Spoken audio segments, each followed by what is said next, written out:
Selamat siang pemirsa Dharma Seraya TV. Siang ini kita menyaksikan acara pertemuan bulanan atau pertemuan rutin ibu-ibu bundo kanduang perantau Solok yang tergabung dalam IKASOP atau Ikatan Keluarga Solok Badunsana.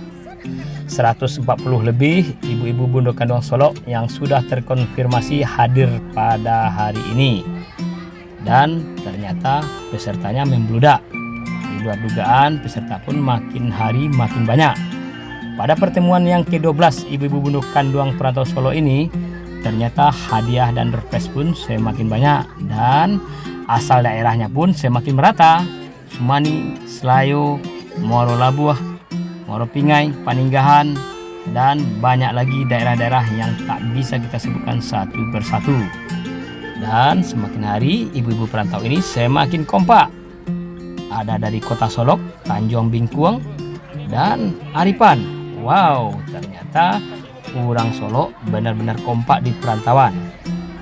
Pertemuan yang digelar setiap bulannya ini semakin hari semakin mendapat tempat di hati para perantau Solok yang berada di Kabupaten Dharma Seraya. Lihat saja ini semangat dan senyum sumringah dari para ibu-ibu ini saat berjumpa teman satu kampungnya. Wah, di sini selain diadakan arisan cabut julo-julo, juga ada door prize menarik yang disiapkan oleh para donatur yang tidak mengikat. Siapa saja boleh menyumbang. Anda ingin bergabung? Yuk bergabung dengan IKASOP.